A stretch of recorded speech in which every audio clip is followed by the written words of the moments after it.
Gotta get that fire back in my bones before my heart turns into stone.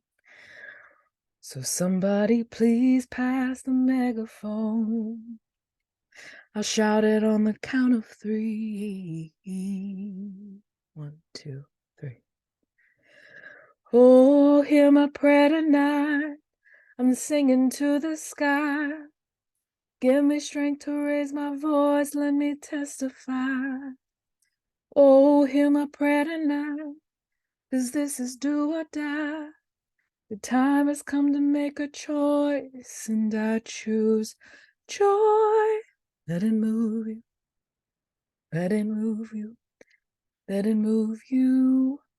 And I choose joy. Let it move you. Let it move you. Let it move you.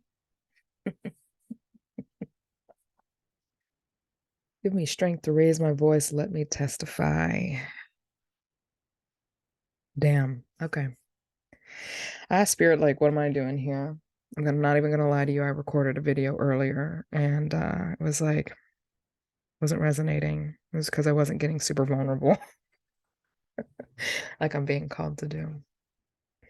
Give me strength to raise my voice. Let me testify. Okay. My grandparents came home, and as many of you know, I've been kind of trying to figure out exactly, like, what does it mean to be a shaman, right? A lot of people can get really nervous around this title, especially since I have like a very strong Christian upbringing. And sometimes I wonder if by stepping into this work that I'm actually stepping away from my true roots. And what I have discovered yet again is that the answer is no, that it has only healed my roots. It has deepened my roots. It has strengthened my roots in my lifelong knowing that there is a creative force that people have given many names, and that there is an invisible force that can move through us and heal us and rescue us from times of turmoil, suffering, and despair. And the only way sometimes we can really discover what it means to be rescued or saved is to go through the process of being in some shit. If you're always in a good place, you don't need to be rescued. You have to be in a very specific kind of state to need to be saved, right? You don't need to be like in a burning house or in a car accident, or, you know what I mean? Like, you have to be in a state of an emergency for somebody to realize that you need to be rescued. So, like, let's go ahead and eliminate the word be saved, because for a long time it was like, you need to be saved. And it's like, oh no, I understand why maybe you don't know the Holy Spirit. You haven't been saved yet. You haven't been rescued. But when you get rescued, damn, you are going to know, you are going to find something out about this thing that we call life.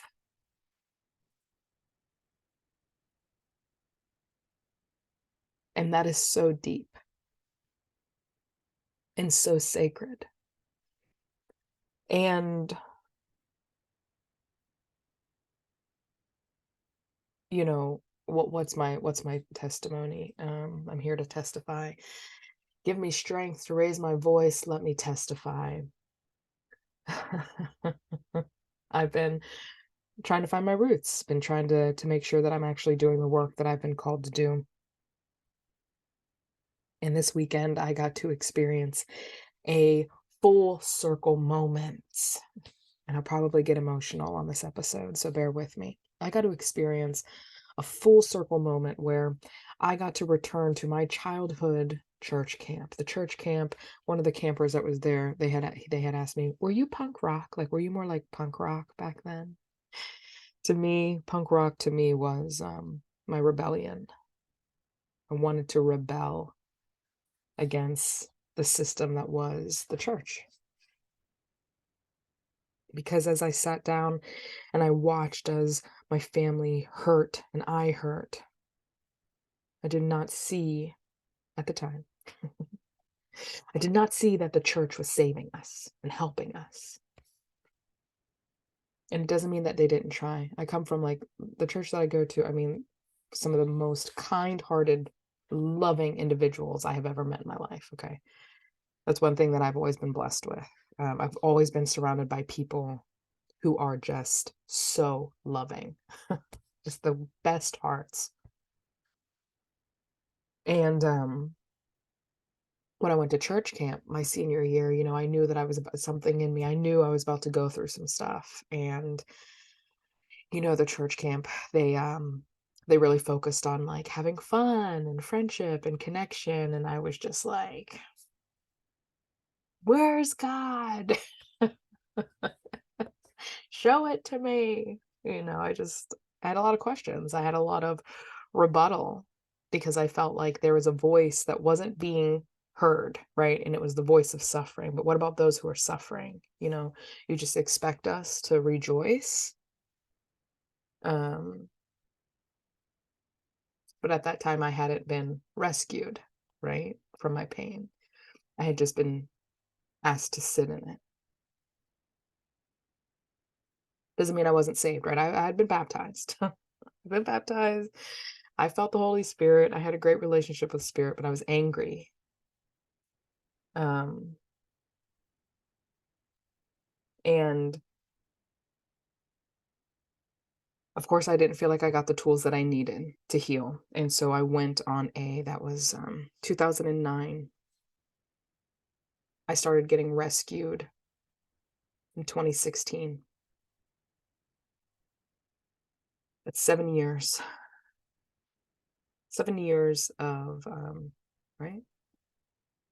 Yeah, 7 years of being lost, being confused, being hurt, being heartbroken, being in the process of grieving, being angry, being depressed, self-loathing, self-deprecating, hateful, greedy.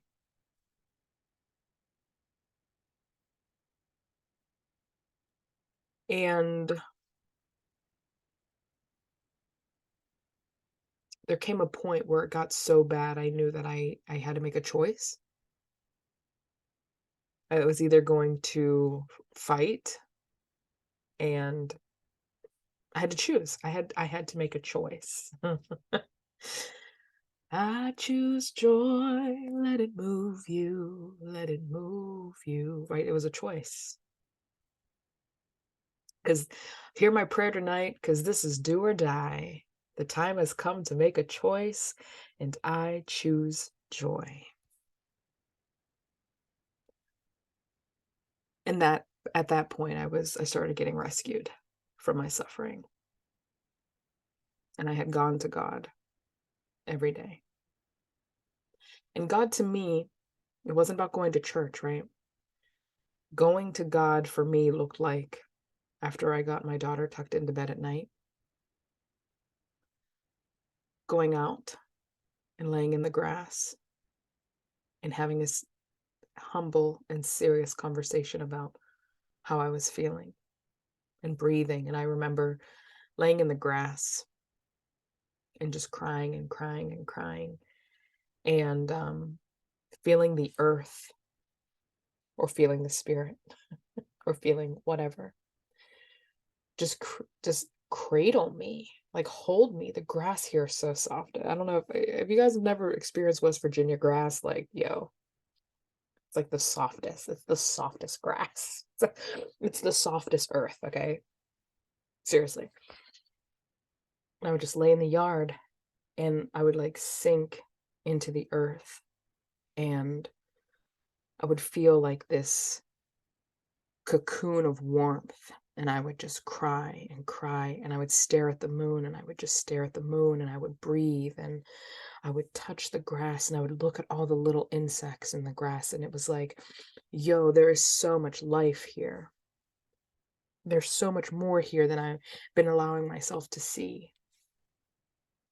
It was like for the first time I could see the intricacies of life, see just like the smallest aspects of life that I didn't know before. I didn't appreciate. I didn't get to connect to before, you know? And then prayer and learning to quiet the mind, learning to release the emotions in a place of safety, in a space of privacy and vulnerability. And then being willing to ask some questions. You know, I think for a long time when I was asking God, creator, universe, spirit, where are you? You know, I was asking that question, but too blind to see where it actually was. And when I started asking more questions for spirit to reveal itself to me, like, I don't know where I'm going, but if you show me the way, I promise I won't say no. Like, that statement for me was the game changer, right? The vulnerability, the crying, the intimacy with the earth and with spirit and with all life, that was a game changer. Like, seriously.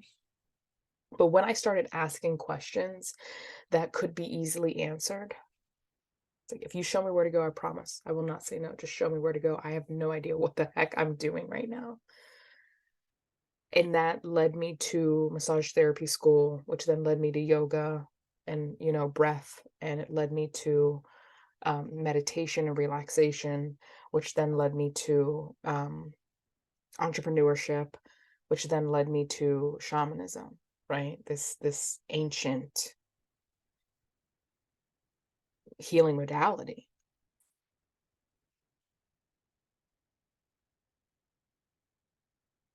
And here I am, you know, sharing these messages and supporting people, I'm a part of the rescue team. You know, I feel safe, and I trust God, and I trust the universe, and I trust spirit, and I trust myself to be a part of the team to help people heal, because I have become who I needed, you know, and I needed to go through it. I needed to get rescued. I needed to be put in these situations so that way when I find those people, I have some kind of method for the madness. I have some kind of testimony to share. I have some kind of something. I have something to give. And it may not be the answer, but it may be a part, an ingredient to the medicine that is being served as this person is being rescued or saved from their suffering, their turmoil, and etc. Like so many people in my life, so many loving people in my life have been for me on my journey. Did any of those people in particular save me? No. Spirit saved me. But Spirit saved me also through the purpose and the surrender and the love and the heart of others who just held space for me while I was going through my process to step into my purpose and into my calling. And they trusted Spirit and they trusted me, which is so amazing. They trusted me. They saw in me what I believe God saw in me this whole time, but what I couldn't see for myself because I was so blind. I was so hurt. I was so shut off.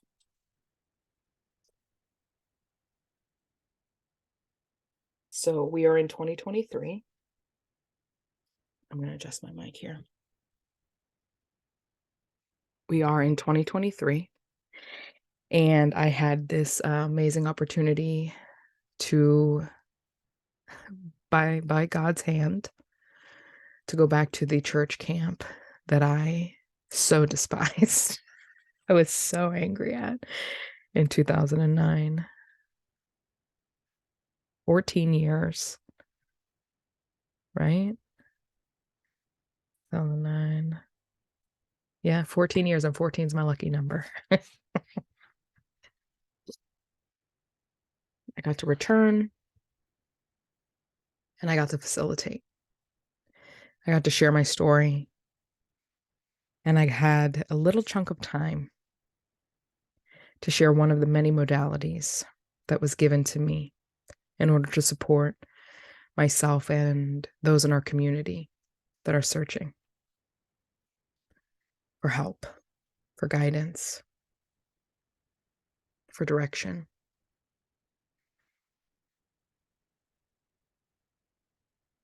And before I had gone, sorry, I'm talking slow. I'm trying to listen to where I'm being guided to share, right? Testimony.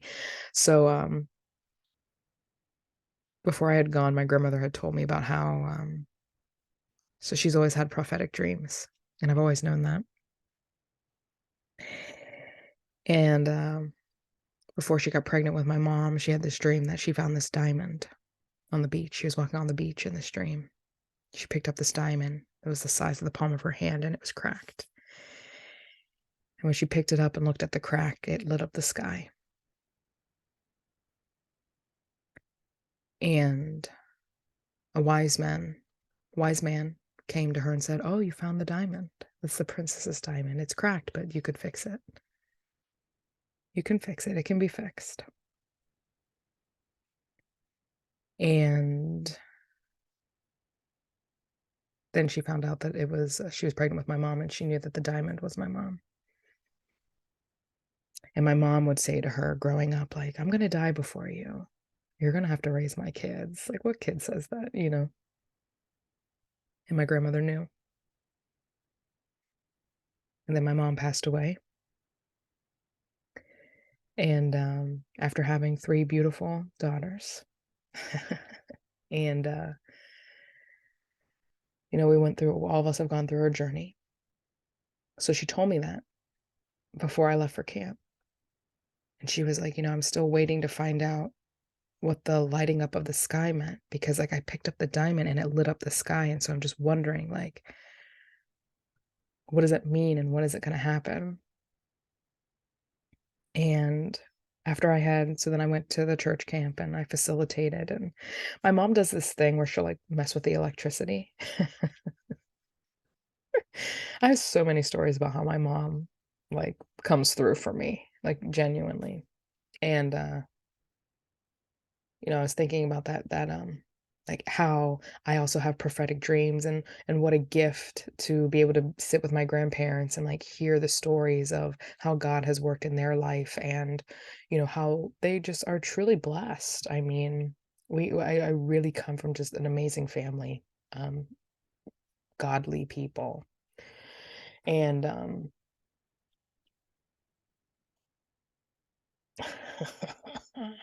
I go over there, I facilitate, right? My mom messes with the electricity, so I'm like looking up at the lights and I'm like, "All right, mom, like I know you're here, cool, like hi." And I facilitate, and one of the women sits up at the end and she comes up to me and she goes, "I have to tell you something." And I said, "Yeah." And she goes, "I wanted to talk to you about, you had mentioned something about purpose. And this came through for me so loud, and I know that I have to tell you that your mom's purpose was to give birth to you and your sisters, because the gift that you are sharing with us," she said, "the gift that you are sharing with us is lighting up the world, and it is lighting up our lives, and it is changing the world. And I'm just so grateful for you, and I'm so grateful to your mother for giving birth to you." And she fulfilled her purpose by doing. Now, this is my testimony of how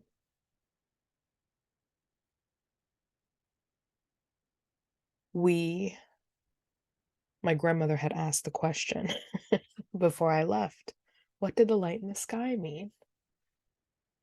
And for my mother to come through, somebody that I was facilitating for, and to give my grandmother and me the answer that she was asking for, that is the life, you know? take out, doesn't matter the details of the story, right? The details of the story don't matter. There was somebody, a human being that had a question, a genuine question, because they had a spiritual experience and they were wondering, I just wonder what it means, you know? And for spirit to be able to come through and provide an answer for that is beautiful. You can't make this up. You just can't make it up. It's just, it like,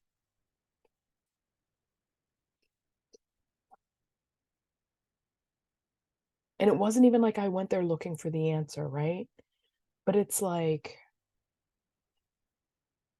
they're there and they're ready to be revealed to you if you're ready to receive them. And I think for a long time as a teenager, I wouldn't allow myself to be ready. I was almost ready to receive it. Like I wanted to be ready to receive it, but I wasn't ready. And sometimes in our journey, we're just not ready. Whether it's because we're too angry or we don't believe or we don't have enough experience, sometimes we're just not ready. So don't forget about the journey to be ready.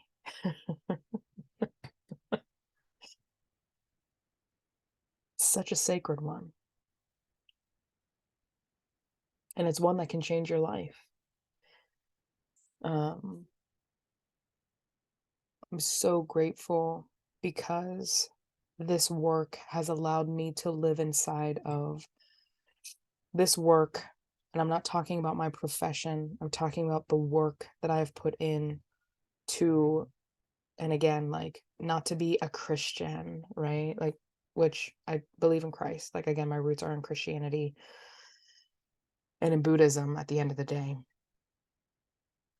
But the opportunity to experience this level of deep interconnectedness with unseen and serendipity and synchronicity and miracles. I mean, the work that I have put in to not be such a rebel that I refuse my right to be rescued, right? To refuse my right to be helped and assisted and saved from my own suffering. To be in a place where I'm like, all right, I need help. I need help. I want answers. I need direction. I don't know what I'm doing. The journey to get that vulnerable with spirit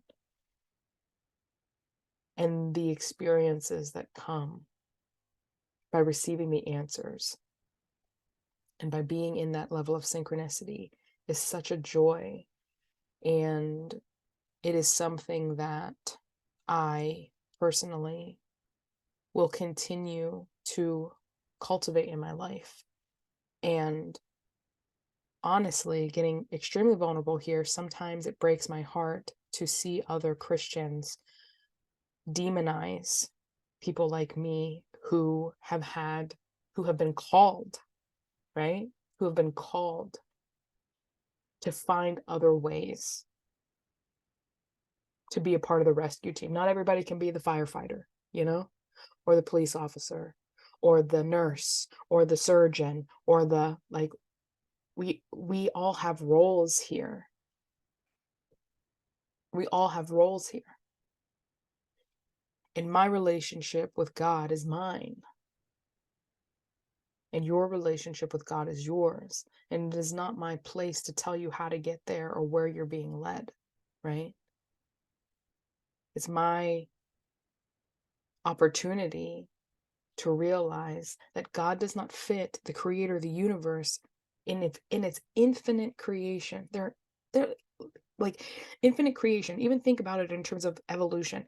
Things are constantly, we're finding new species of insects all the time. When does it stop? It's infinite. They just keep creating, keep changing, shifting. We're finding more and more on the land, in the sky, under the sea. Infinite. Why do we continue to put spirit, creator, universe, God into a box, into a framework that only fits our story and our path. Sometimes we have to trust that God isn't everything, everywhere, all at once, all of the time. And I know that for some people, the word God is very triggering and like very off putting and like distasting. So, like, I really want to encourage you that I'm getting back into my roots of like the original name that it has been called to me. But as a shaman and as I have evolved, I realize that like this story of this thing, this invisible force of love and wisdom, infinite spirit, whatever you want to call it, it's so real. And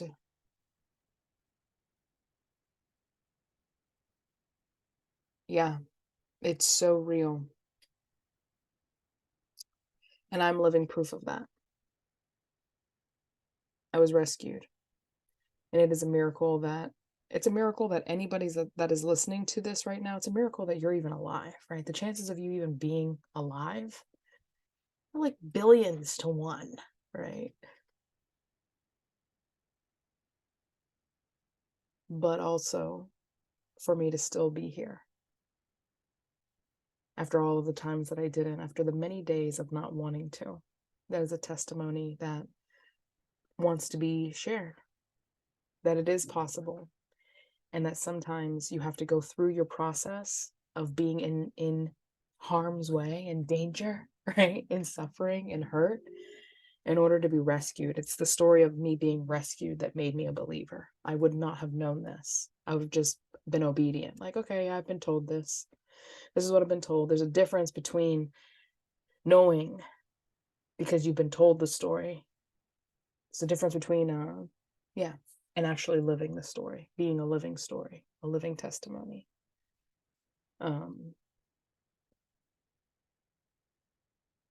So for those that have stories, tell them, you know, stories are medicine. And if you ever feel called to share it, do. Even if it's like, oh my gosh, I don't even know where to start. And sometimes sharing the story isn't necessarily for the other person. Sometimes sharing the story is for you to remember. So thank you everybody for sitting with me, rocking with me, loving me. I hope that you are infinitely blessed. I hope you enjoyed my testimony. And hit the like button, hit the subscribe button, maybe share it with a friend, maybe share your story in the comment section. I'd love to hear it. So peace and love. We'll talk soon.